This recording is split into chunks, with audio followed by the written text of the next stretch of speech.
Initially, when I came to Freedom Prayer, I thought we were going to pray about it. I really didn't know that anything was going to be different, because I have prayed, because it was always about me trying to pray through this.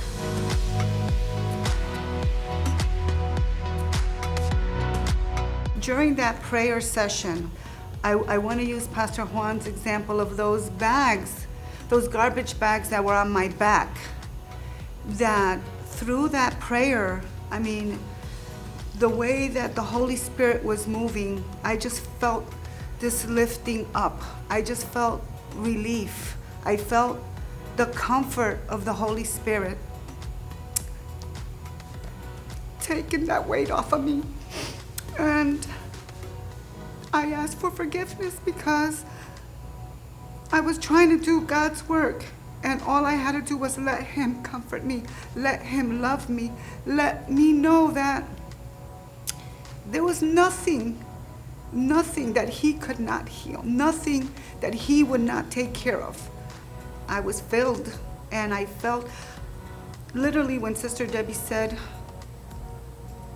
"How do you feel?" or "What do you feel?"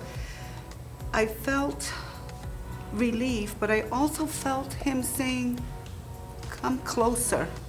So He's always been there.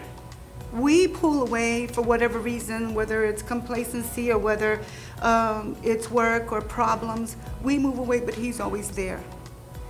And all I had to do was step closer and leave whatever I had there. Leave it at His feet.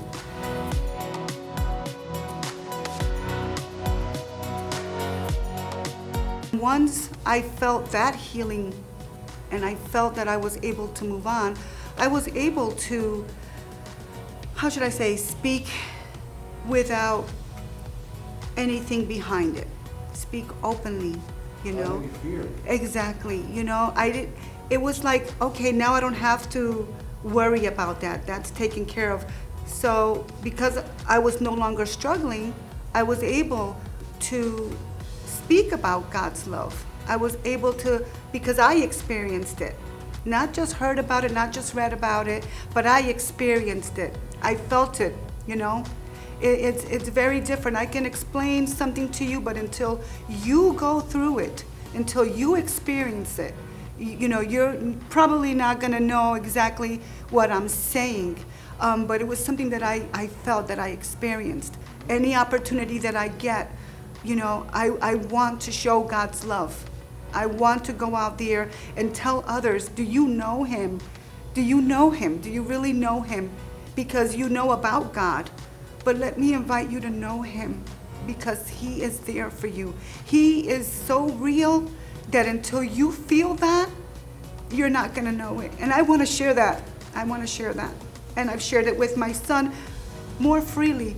And I think he saw that I wasn't just saying, you got to come to church. You know, you got to, you know, get right with God. But he saw a difference, because the very next week he was like, you know what, Mom, I'm going with you. So I don't know what he saw. You'd have to ask him. But people will see the difference.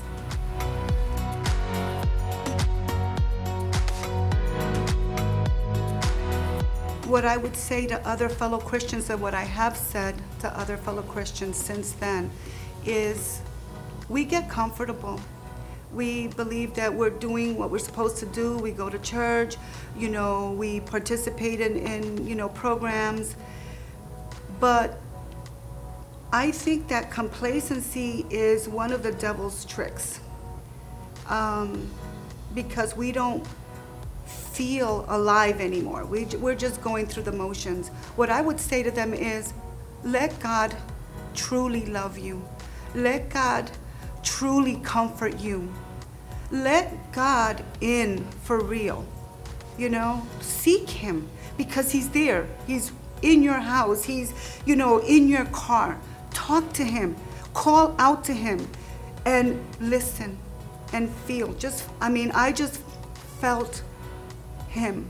And I think that the comfort that I felt, the relief that I felt praying, I had prayed, But I did not open up. I didn't let, like we say, let go and let God. Look for him. Ask him to come into your life. Let him renew your spirit. It's a beautiful thing.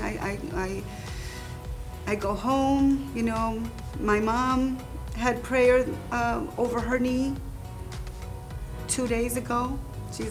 Next day she was feeling fine. She's already walking. She doesn't have the brace anymore, you know, and I know that there is power in prayer. You have to truly believe that power. You have to truly believe and have faith, because sometimes we just know it up here. We have to know it in here. It was an amazing prayer session. It was truly a freedom prayer.